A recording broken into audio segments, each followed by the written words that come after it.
Rusty Streetman is a 35-year Oliver Palms city resident, and he's also a retired businessman. Now, he wants to lead the city of Oliver Palms as his next council member. I sit down exclusively with him for a special edition of Quintin's Close-Ups. And if you haven't already, subscribe to my YouTube channel and download my free Quintin's Close-Ups app in your Apple or Google Play stores. Rusty Streetman, welcome to Quintin's Close-Ups. Well, thank you, Quintin. I'm happy to be here today. Oh, thank you greatly. Thank you for the invite. Oh, anytime. You're welcome. Obviously, you're one of the 4 candidates running for Oliver Palms City Council. That's correct. And actually, there's 5 of us running. Oh. Yeah. Why Rusty Streetman? Why now? Well, I got to tell you, Quintin, I've lived on Oliver Palms for 35 years.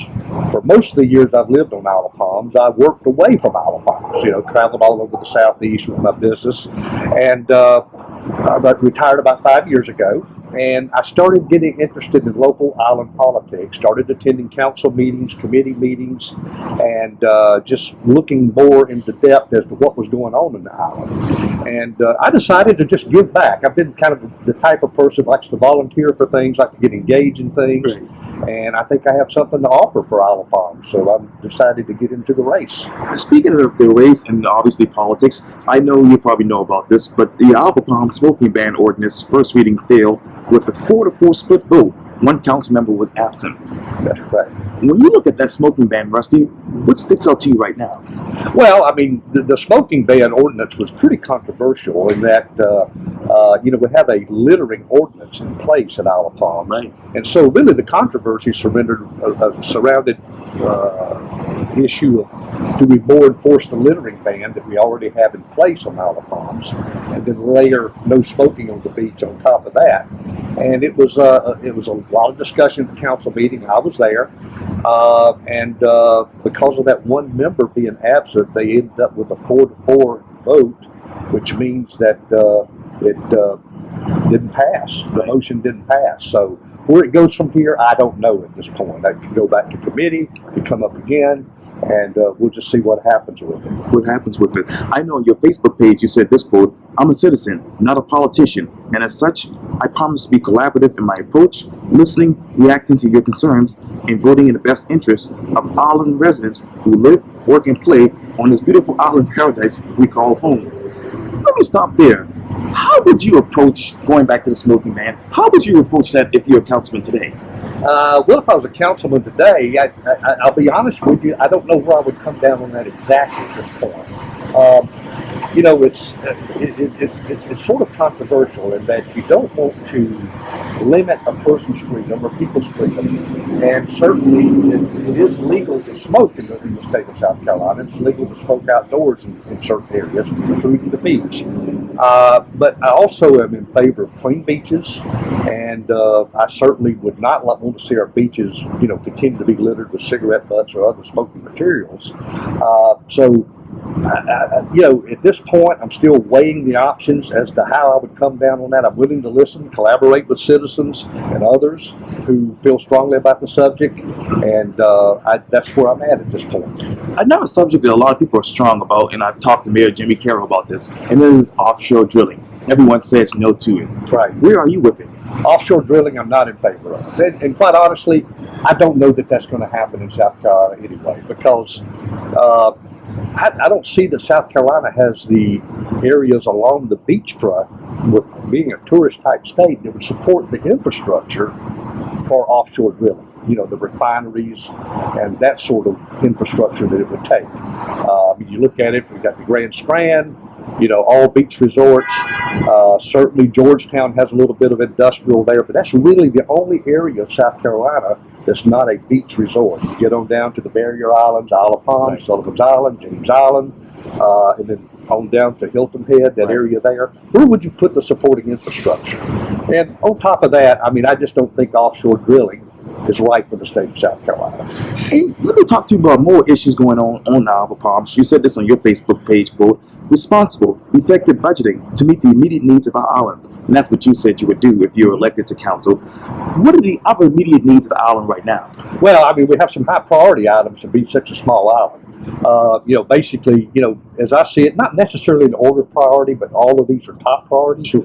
Drainage, wastewater, stormwater, being a barrier island, we have problems, as many areas do, both on the islands and inland, such as downtown Charleston here, where you have trouble getting the water off the streets, off the properties, due to storms and that sort of thing, or even tidal flooding. So I think drainage is a big, important issue for Isle of Palms, one that we're working on. There's a lot of small projects that they already have underway, and we also are in what they call phase 3 of the drainage solution. Right. And as we move over the course of the next several years, we ought to be able to do more to mitigate the flooding and have a more livable place for our residents and for our visitors to come and enjoy the island. And if you were to have a stormwater manual right now, what would you want to have in that? Well, I mean, you know, right now, what I would like to see us do is, and we're working towards this, is working towards clearing our drainage ditches, which have been clogged over the years. Okay. And, you know, those need to be cleared so that the water can flow freely, whether it's tidal water or storm water, you know, out to the waterway where it should go. And we need to start there, you know, and we need to have areas where it does empty that, you know, that allow the water to go off the island, but doesn't allow the tidal surge to come in. So I think that's a good place to start right there.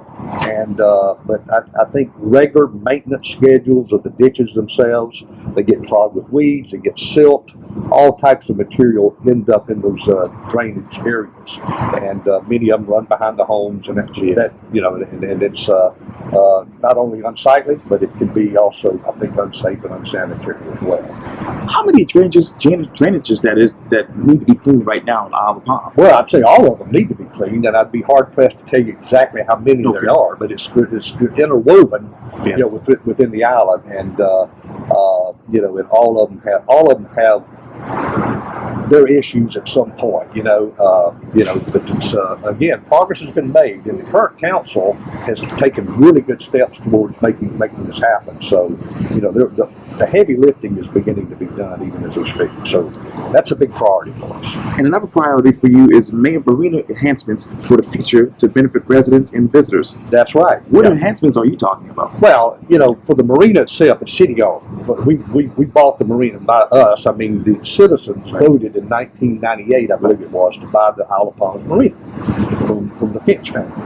And, you know, and of course we've leased the property over the years. And I think our vision at the time that we voted was that the marina would not only be a great place to visit for the tourists that come into town and the regular visitors who stay there, but also a great place for the residents to come enjoy themselves along with their families, their children, etc.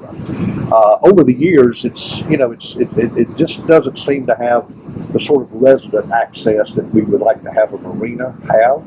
You know, for example, maybe a pier or something like that for the residents themselves, where they can go with their children, their grandchildren, you know, and you know, launch a kayak or look at the wildlife, the nature, fish off the dock if they want to, things like that. So what I'd like to see in a perfect world during a marina enhancement is for us to be very collaborative in our approach, get citizens involved, and we intend to do that, have forums where we get citizens input, you know, from Isle of Palms as to what they would like to see at the marina, and start at that basis there. And then as our leases come due on various properties, then to make sure that we have in the lease enhancements in there that would benefit the residents, as well as keep it an attractive and a more beautiful place for visitors to enjoy also. So, you know, what that looks like at this point is still a work in progress. Our first forum will probably end up being early next year, from what I understand. I do know they have a council meeting next month in regards to sort of the vision of what we'd like to see for the marina.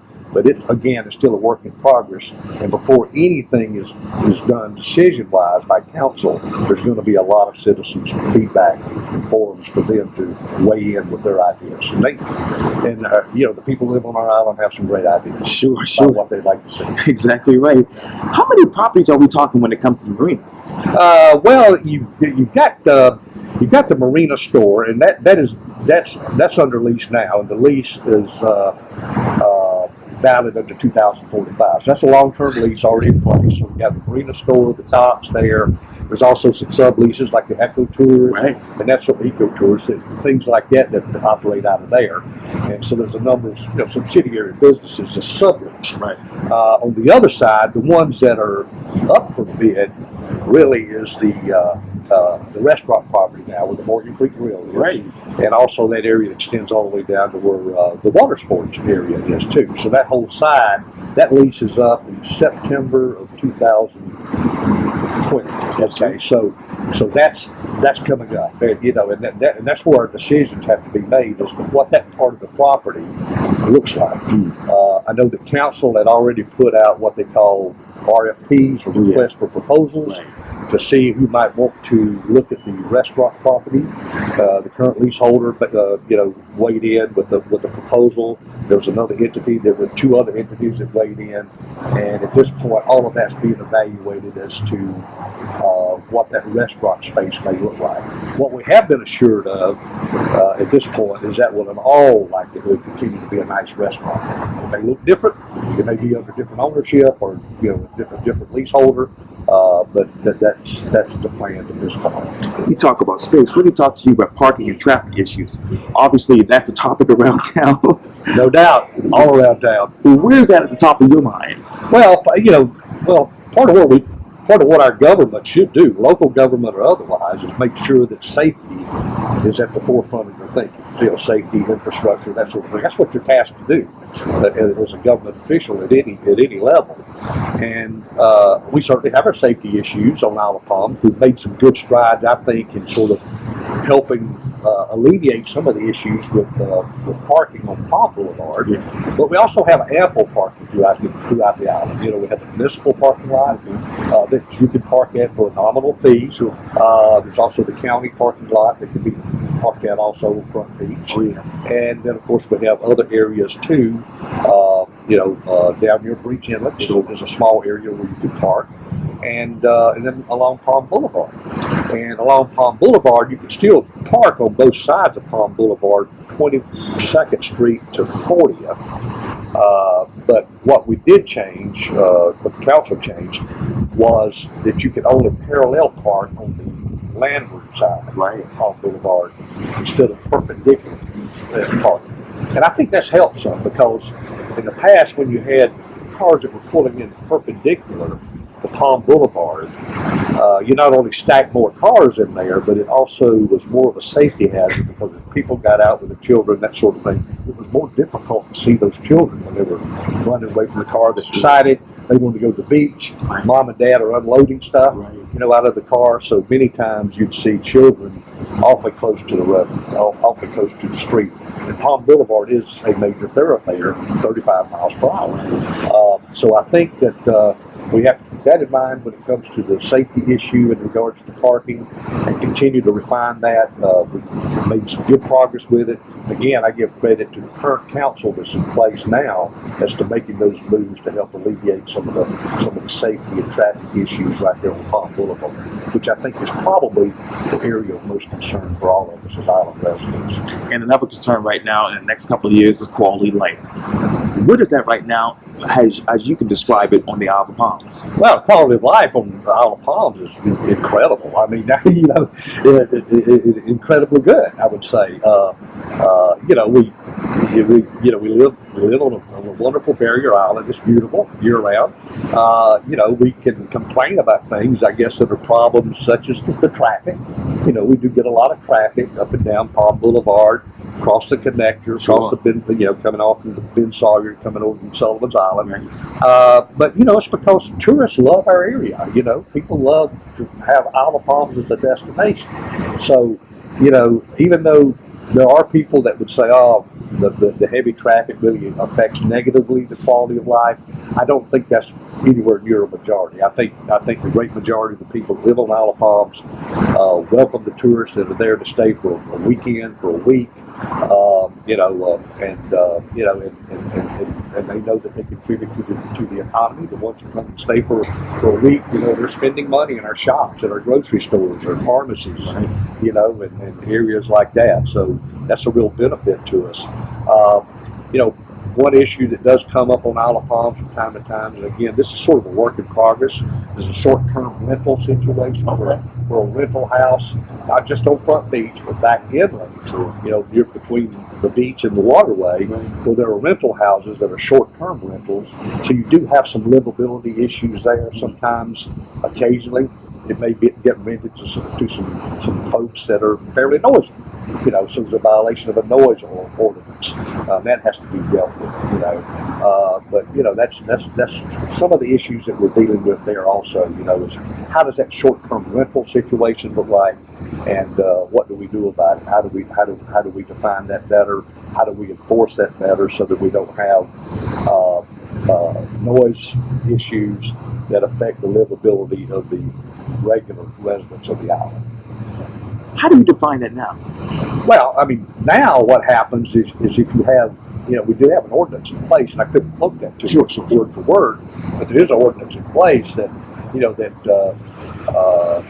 that calls out that if you have excessive noise, around the home, you can call, the authorities, the livability officer, the police department, or whatever, and they would come and deal with that. They would come and ask the occupants of that house to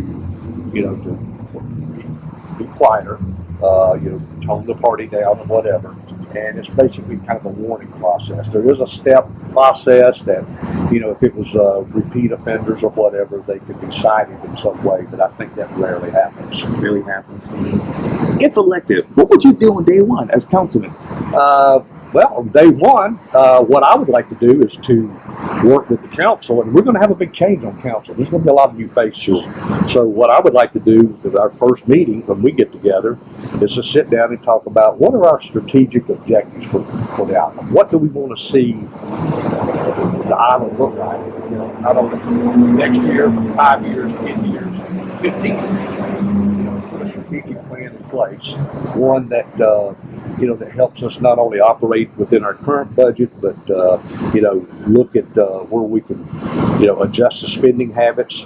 The revenue looks good right now, but you can always find places to adjust the spending side of it so that we can save even more money.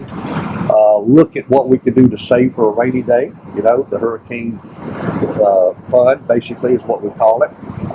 If we had another Hurricane Hugo, which a lot of us that live on the island now lived through back in 1989, we want to be prepared, that we have funds in place to help mitigate a disaster like that may come our way. So I think it's going to be an ideal opportunity for the council, the ones that are sitting there now that aren't running, the new council members, of course our current mayor who's in place, for all of us to sit down along with city administration and put together a really good, solid, strategic, objective plan going forward. How would you work with the new police chief on a plan to keep the island safe? With the new police chief? Yes, sir. Well, he's great. I mean, Chief Cornett is a very welcome addition to our to lead our police force on Isle of Palms, and our former chief was great too. But Chief Cornett is he's come in with some new ideas. He's a very positive person. Has done some really good things already in terms of face to face with the public, interaction with the public, and he's been very well received. And he is very safety conscious without being overbearing, I would say. He's just a fine gentleman to talk to work with, from what I've seen as a citizen. And I think we'll continue to see not only our police force, but our beach service officers will continue to be very professional in their approach, just as he's professional. And that's kind of what he insists on them being, to be to kind of connect with the community, whether it be the residents, whether it be visitors, and handle people and issues as they come up in a very professional manner. That budget, what would you take in and what would you take out of the budget? Well, it'd be hard for me to tell you exactly without sitting down line by line and of course delving into it. But where I would approach the budget at this point is look at where we could save money. Okay. And of course, in the budget, you know, as in any budget anywhere, I saw this in the private sector. Typically, what you look at are the labor cost, you know, where you might be able to save some money on labor because that's usually your largest controllable expense in any budget. And, you know, there's some things that you could move around or do differently, maybe, you know, make some adjustments so that you don't spend as much in labor. That might be an area that you would look at, and any other, you know, associated expenditures, you know, that may be smaller line items, but you may be able to save some dollars in it. So you start with that. You start looking at, okay, where can we cut, or where can we adjust and save some money on that? And then, of course, on the other end, you're looking at what can we do not only through our current streams of revenue, but creatively to generate more revenue, so that we have more coming in on the top line also. So it's I would want to handle it like we always have with the private sector, basically. Okay. Well, Rusty Streetman, thank you so much for your time. And again, welcome to Quintin's Close-Ups. Well, thank you, Quentin. I enjoyed being here. Likewise.